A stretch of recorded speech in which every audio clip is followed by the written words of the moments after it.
Marcus tried to regain control with increasingly desperate flourishes, but it was like trying to outshine the sun.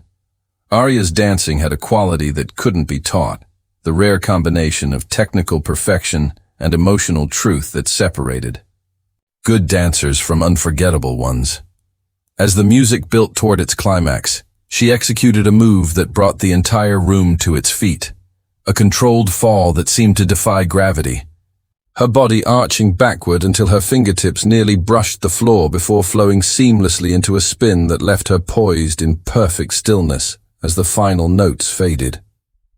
The silence lasted for exactly 3 heartbeats. Then the ballroom erupted. The applause was thunderous, echoing off the vaulted ceiling like a celebration of something sacred. Guests were on their feet, clapping above their heads, their faces transformed from condescending amusement to genuine awe. Even Marcus bowed his head in acknowledgement of her superiority, his professional ego set aside in recognition of true artistry. Sebastian rose slowly from his chair, his expression unreadable. The challenge he'd meant as a joke had become something else entirely, a moment of revelation that had shifted the entire room's energy. He approached Aria, who stood in the center of the floor, breathing easily, her composure as perfect after dancing as it had been while serving champagne. "Well," he said, his voice carrying across the suddenly quiet room, "I suppose a promise is a promise." The crowd held its breath, phones recording every word. Sebastian had painted himself into a corner with his own arrogance, and everyone present knew it. "Of course," he continued, "marriage was never a serious proposition, but I am a man of my word when it comes to recognizing exceptional talent." He paused, clearly recalibrating his approach. "I'd like to offer you something better than a publicity stunt marriage. How about a real opportunity? I'll sponsor your return to professional dance, training, costumes, competition fees, everything you need to reclaim your rightful place on the stage." It was a generous offer, and the crowd murmured its approval. But Aria studied Sebastian's face, seeing the calculation behind his apparent magnanimity. This was damage control, a way to transform his cruel joke into a charitable gesture that would reflect well on him in tomorrow's society pages. More importantly, it was still his offer, his terms, his control. "Mr. Kane," she said, her voice carrying clearly through the ballroom, "I appreciate your offer, but I'm not interested in being anyone's charity case or redemption story." Gasps rippled through the crowd. Sebastian's eyebrows rose, clearly not having expected rejection. "What I am interested in," Aria continued, "is respect. Not because you feel guilty about trying to humiliate me, but because I've earned it. I don't need your sponsorship to be worthy. I already am." She turned to address the room, her gaze sweeping over faces that now looked at her with something approaching understanding. "I'm a dancer," she said simply. "I always have been, whether I'm performing in Lincoln Center or serving champagne at your galas. That doesn't change based on what I'm wearing or who's watching." The applause that followed was different from before, warmer, more respectful. Several guests stepped forward with their own business cards, offering opportunities that came without strings or condescension attached. Sebastian watched it all with a mixture of frustration and grudging admiration. He'd tried to make her small, and instead had given her a platform to reveal her true size. In trying to embarrass her, he'd only embarrassed himself. As the evening wound down and the crowd gradually dispersed, still buzzing with excitement over what they'd witnessed, Sebastian approached Aria one final time. "You could have taken the easy path," he said quietly.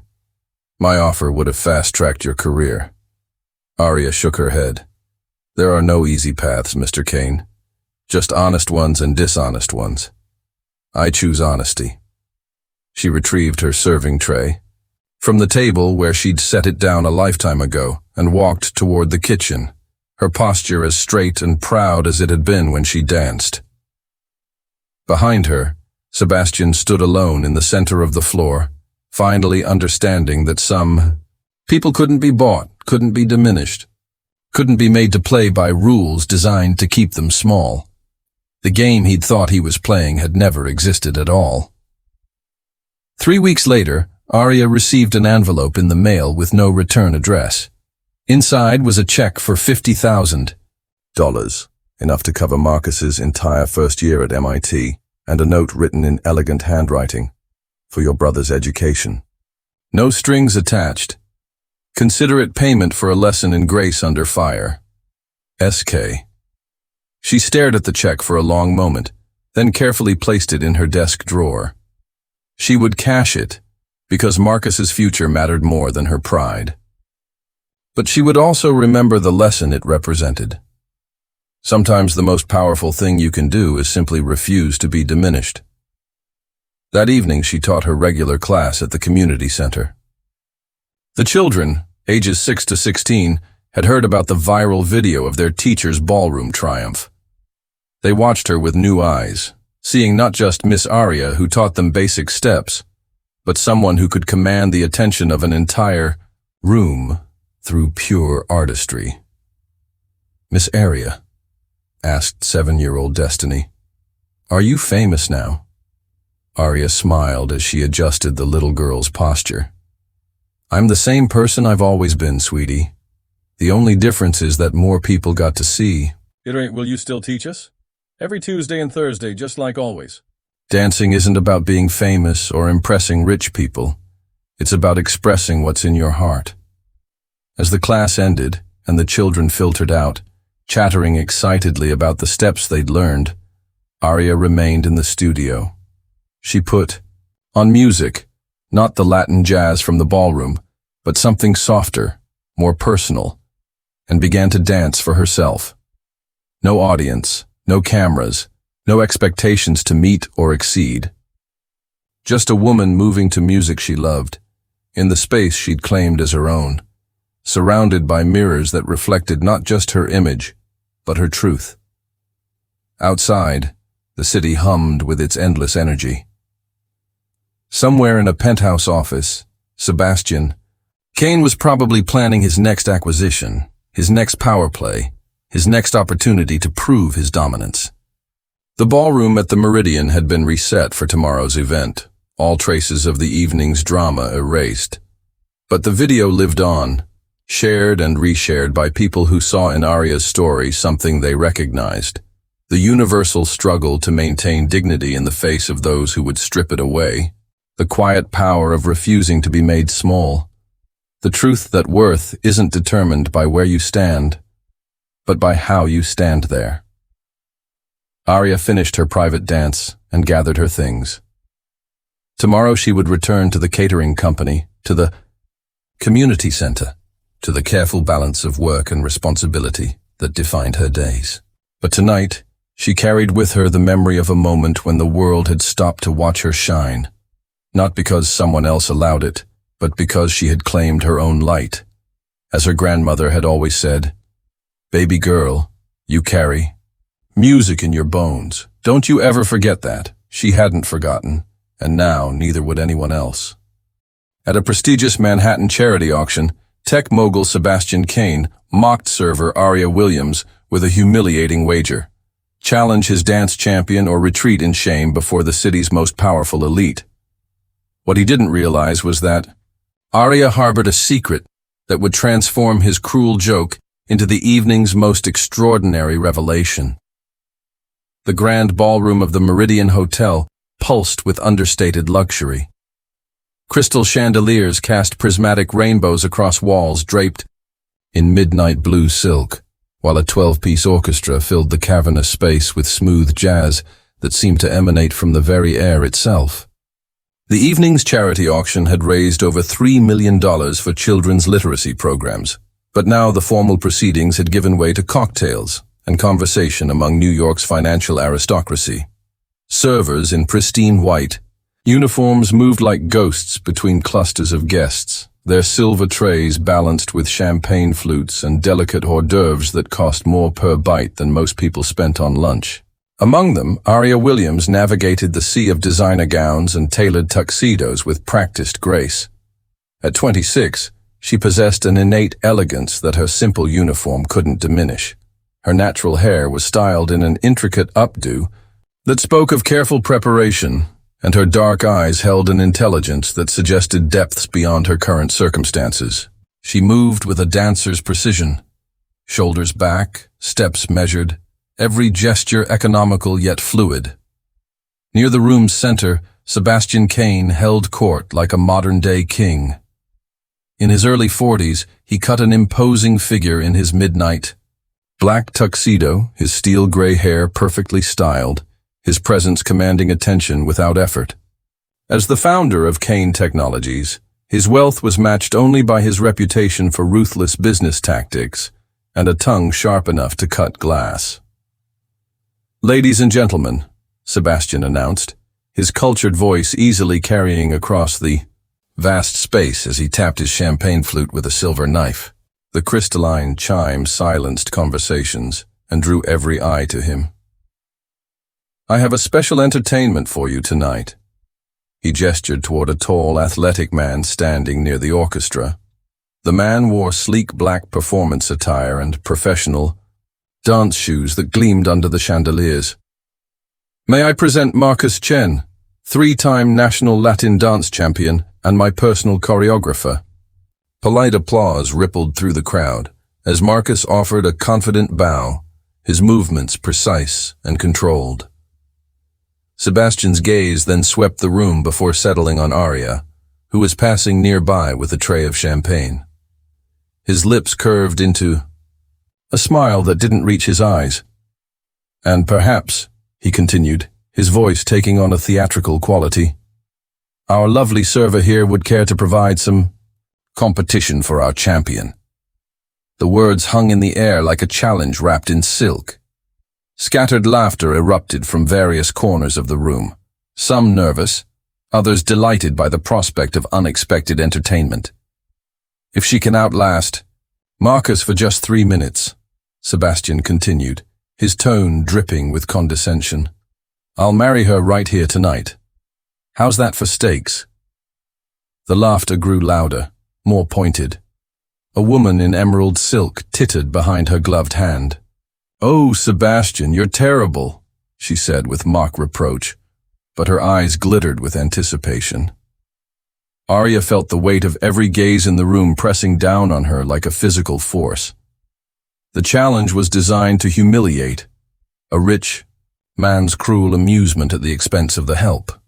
Accepting would likely result in public embarrassment that would follow her for years. Declining would mark her as someone who knew her place. The tray trembled slightly in her hands as she met Sebastian's expectant stare. Around her she heard whispered comments that cut like razor blades. She won't do it, surely. Imagine if she actually tried. Staff these days have no sense of boundaries. But beneath the shame and anger, something else stirred in Aria's chest. A memory of her grandmother's voice, strong and unwavering. "Baby girl, never let anybody make you feel small. You carry music in your bones. Don't you ever forget that." Without breaking eye contact with Sebastian, Aria carefully set her tray on a nearby table. The room fell silent, except for the soft murmur of the orchestra, still playing background jazz, as if unaware that the evening's real performance was about to begin. "You want to dance?" she asked, her voice steady despite the thundering of her heart. "Let's dance." Away from the glittering world of Manhattan charity galas, Aria's life was built on sacrifice and unwavering determination. She shared a modest 2-bedroom apartment in Washington Heights with her teenage brother Marcus. Not the champion dancer, but a 17-year-old with dreams of becoming a doctor and grades good enough to make those dreams reality. Their parents had died in a car accident when Marcus was 12, leaving Aria to become both sister and guardian before she'd finished college herself. She'd dropped out of Columbia in her junior year to take care of him, trading her dreams of becoming a professional dance instructor for the practical reality of keeping their small family afloat. Her days began at 5 a.m. with prep work at a catering company in Queens, where she arranged flowers and helped prepare elaborate spreads for corporate events. In the afternoons, she taught basic dance classes to children at a community center, earning just enough to cover rent and groceries. Evenings were reserved for high-end catering gigs like tonight's auction, events that paid well enough to slowly chip away at Marcus's college fund. What the guests at the Meridian didn't know was that Arya had once been destined for stages far grander than their ballroom. She'd trained at the Alvin Ailey School on full scholarship, competing in national dance competitions and winning awards that lined her bedroom dresser. Contemporary, ballet, Latin ballroom. She'd mastered them all with the fierce dedication of someone who knew dance was her ticket to a different life. Those dreams had been carefully folded away along with her competition dresses when responsibility called. But muscle memory doesn't fade, and neither does the rhythm that lives in a dancer's soul. Even now, serving champagne to people who saw her as invisible, she moved with the controlled grace of someone who'd spent thousands of hours perfecting the art of motion. Tonight's earnings would finally complete Marcus's college application. Fees. MIT had already expressed interest based on his test scores, and Arya was determined to make sure nothing stood in the way of his future. Not money, not circumstance, and certainly not her own deferred dreams, which made Sebastian's mocking challenge particularly cruel. He'd turned her hard work into a spectacle, her dignity into entertainment. But as she faced the sea of expectant faces, Arya realized something. They were expecting her to fail, to retreat, to confirm their assumptions about who belonged on this stage. She had never been very good at meeting expectations. The orchestra leader, a distinguished man with silver hair and kind eyes, caught Arya's nod and understood immediately. His baton rose, and the gentle background jazz transformed into something with more backbone, a Latin rhythm that pulsed with life and possibility. Marcus Chen stepped into the center of the floor with the confidence of a man accustomed to domination. His opening moves were aggressive, designed to overwhelm. Sweeping arm gestures, dramatic spins, steps that claimed every inch of space as his territory. The crowd murmured appreciatively, phones emerging to capture what they assumed would be a brief and amusing mismatch. Arya didn't rush to match his energy. Instead, she found the music's heartbeat, letting it settle into her bones like an old friend returning home. Her first steps were small, precise, perfectly synced with the rhythm. She wasn't performing yet. She was listening, feeling, remembering. Then, she moved. What happened next would be replayed on social media millions of times, but no video could capture the electricity that crackled through the ballroom in that moment. Arya didn't just dance. She conversed with the music, her body becoming an instrument that the orchestra played through movement instead of sound. Her technique was flawless, trained in the crucible of professional competition. But more than that, she danced with soul, with story, with the accumulated weight of every sacrifice she'd made and every dream she'd set aside. Each step carried the memory of her grandmother's encouragement, her parents' love, her brother's bright future. Marcus's confidence began to waver by the 30-second mark. He'd expected awkward shuffling, maybe a few basic moves learned from watching television. Instead, he found himself matched by a dancer whose skill rivaled his own, whose control was absolute, whose presence commanded the floor with quiet authority. The crowd's laughter died away, replaced by gasps of recognition and growing appreciation. A woman near the front whispered, "My God, she's incredible." A man called out, "She's not just trained, she's magnificent." Sebastian's smirk had vanished entirely. He leaned forward in his chair, champagne forgotten, watching as his carefully orchestrated humiliation transformed into something he hadn't anticipated. Genuine artistry. Arya swept through a series of turns that would have challenged a principal ballerina, her extensions perfect, her spotting impeccable. She wasn't showing off. She was simply being herself, the dancer she'd always been beneath the server's uniform. The floor belonged to her. Now, every eye in the room tracking her movements with something approaching reverence.